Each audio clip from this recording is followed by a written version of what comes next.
What is going on, ladies and gentlemen? This is Nate with Terrified Exotics, and we're back with another video about the living wall.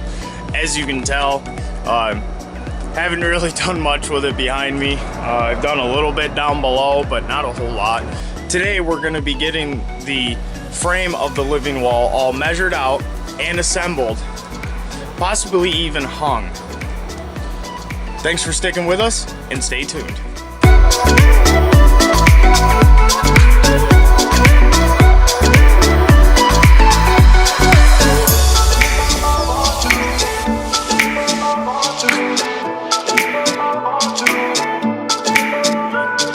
So the felt we got for the living wall is 5 foot tall.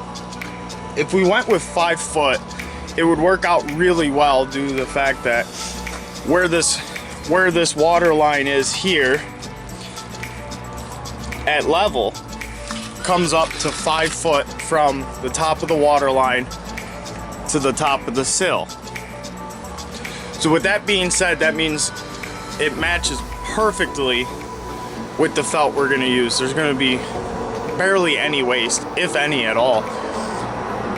The overall length is going to be 92 inches, which is almost 8 foot, but not quite. Going to be running from studs at 2 foot centers. And the way I'm building this is it's going to be removable so that, you know, if we ever have to, you know, tear the greenhouse down and revamp or whatever, we have the option to be able to pick this up and just take it with us, or pick it up and just move it somewhere else for the meantime while we're doing things around the greenhouse. We have this little section here, which I'm not sure if I'm going to do anything with yet. It would involve having to get another little section of gutter, which isn't too terrible. It just hasn't really been put fully into the plans, but the way I'm going to build this, it'll make it really easy to be able to add any additions if we need to.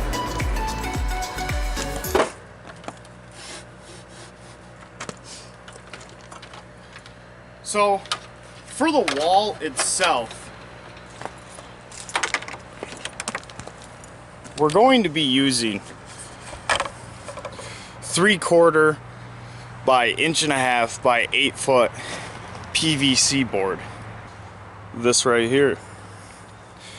You can pick this up at one of your, you know, big box hardware stores, or maybe even your local hardware store has it.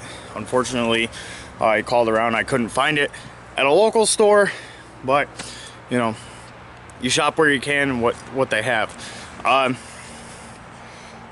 chose PVC boards. They are a little more, well, actually right now they're cheaper than lumber because lumber prices are outrageous, but they're overall cheaper, and it'll make the longevity of all of this build last, I mean, forever, you know, until, you know, we say, hey, let's do something bigger or whatever.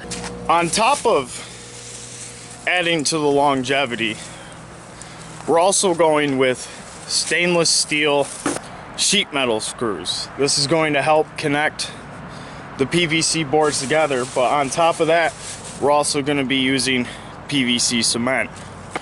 With this, we don't need to use the purple stuff, and we're just going straight PVC with stainless steel sheet metal screws to help secure everything together and create a solid joint.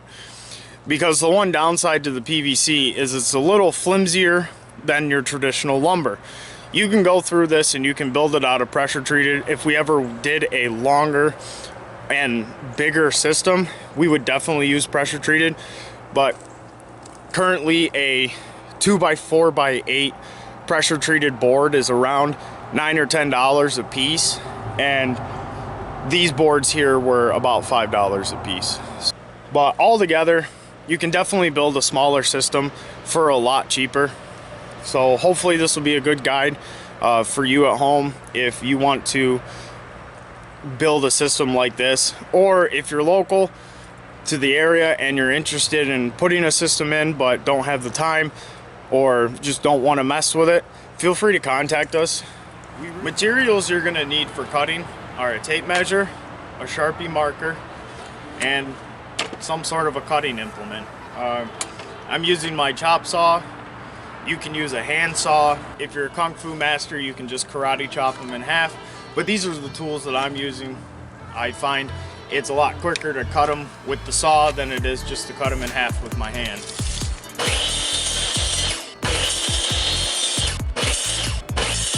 We have the 4 boards cut for our outside frame. We're gonna put those together first. What you're gonna end up needing is a drill with a drill bit. We're gonna go with a 3/8 drill bit to pre-drill the holes so you don't crack the PVC. Even though these are self-tapping screws, we just want to be vigilant because we're going to be working in really narrow sections. So let's assemble the outside frame. We'll get some extra measurements and then move on from there. So we have our 2 top boards, and what we want to do to make sure we get a good solid connection is take a piece of a scrap or a piece of cut off, lay it on there where you're going to have it, and then mark it out. You can do it on the underside, you can do it in pencil so you can erase it. This is going to get covered up, so I'm just going to do it in permanent marker. Now you have your layout as to where you want to drill your holes. I'm going with 2 screws. Try to get even spacing the best you can. Just drill your holes. I always like to shake the can a little bit first. When you first get these, if you have a pair of channel locks or an adjustable spanner, it'll be easier for you to open this. I think they have like Hercules putting these on, or the Hulk, but sometimes you just gotta go for it. But I'm gonna try to. You don't want to go too crazy with the glue. You just want to get a nice coating on the bottom, and also on the top here. We got this side done. I'm gonna get the rest of this frame screwed up and I'll be back with you. So I got the basic outline of the frame complete, all screwed in. Now what I'm gonna do is measure my laterals and then my finish caps. I'm gonna get those all measured, cut, assembled. The back of the frame assembled. The 2 ends, then I measured 2 foot, 4 foot, and then another 2 foot from this side to give it some equal support all the way around. I have the cap cut for the front, and now I just need to install that. Cap, what I did, just like with the other side, is I went through and I gave a healthy dose of glue.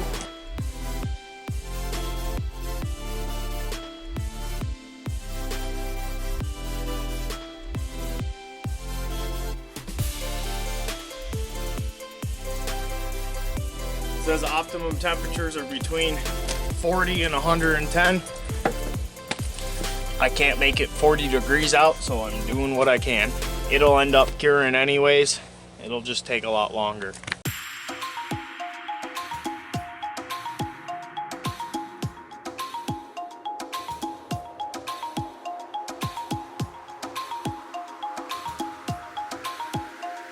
So now that the frame's complete, we're gonna want to put the background on.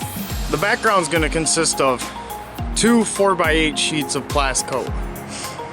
It's a plastic sheeting you see used for signs. What we'll need to do to really prep for that is we'll need to come through down on the bottom here and measure out another good nailer. Same thing with the back side. Really want to make sure it's good, firm, and in place. Background's really easy to install. What we're going to do is lay down some cement and hit it with the staple gun. These are going to be galvanized staples. It'll go in really quick.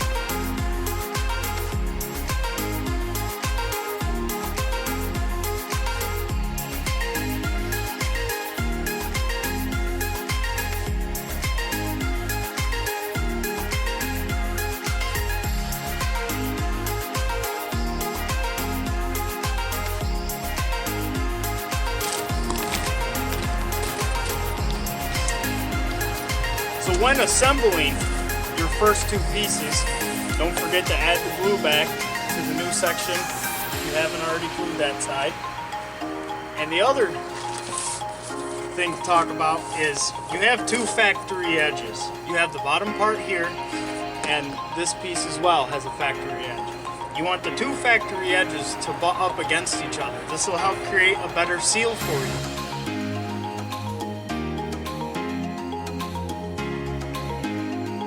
Got the bottom part secure here.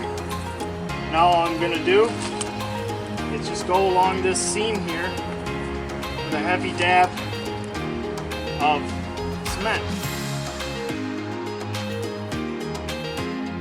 We've got the seam cemented. We're going to go lay that other 4-foot by 91-inch piece on that seam. This will help create a strong bond and prevent any excess leaks that may happen on the back side of the living wall.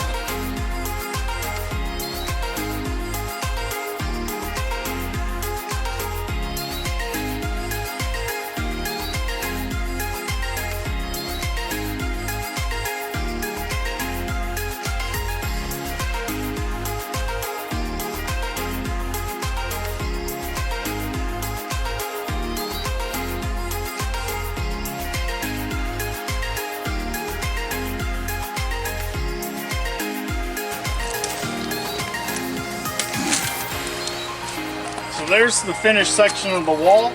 I'm going to go back through now and hit it with another piece of cement to help seal this seam. And we'll be ready for some felt.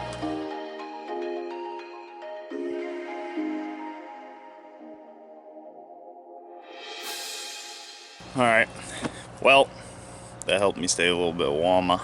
This is the Eco Felt. This is tough felt, 22 ounce. It's made out of all recycled material from Sutherland Felt. Let me see if I can find the information. Sutherland Felt Company. I really like this material. Granted, it's not solid black, but it's made out of recycled material, so you get a, you know, that little eco-friendly boost. So because it's 5 foot, I don't really have to worry about the height. I need to worry about the width. What I'd like to do is add an extra inch onto both. So we've got 90.5, so we're looking at a 91.5 length.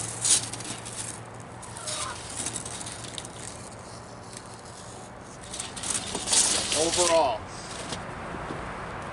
No!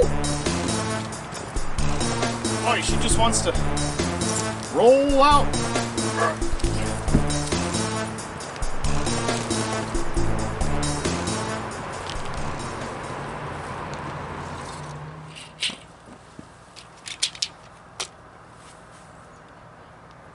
91.5. Fuel tools you're always going to need while doing this whole thing: tape measure, permanent marker. Draw my line.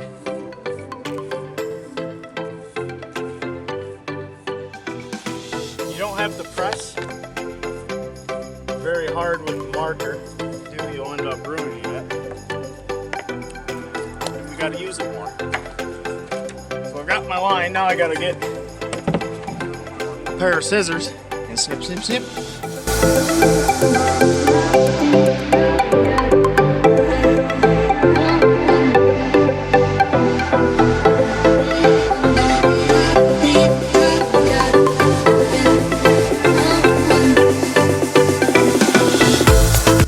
Holy crap, they ain't kidding when they say this is tough felt. What is going on, Terra Tribe? This is Nate with Terra Fate Exotics. Unfortunately, the video clips of me applying the background to the plastic became corrupt and I was unable to use them.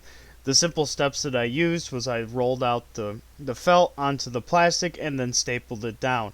I added 2 layers of felt to the plastic, stapling in random sections throughout the first layer and then stapling on the supports for the second layer. Thank you for tuning in to this emergency broadcast, and now back to your scheduled program.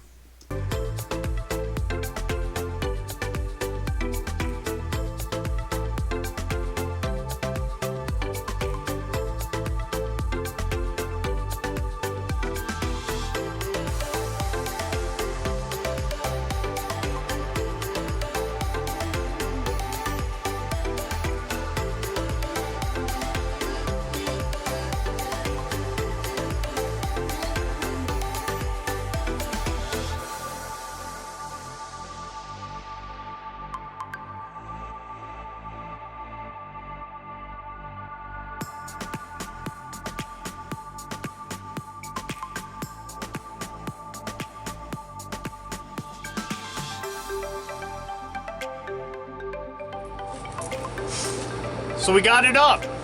Wasn't too terrible. Went up really easy.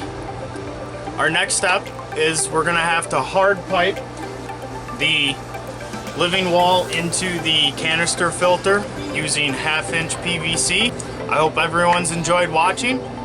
Stay tuned for part 4, and thank you.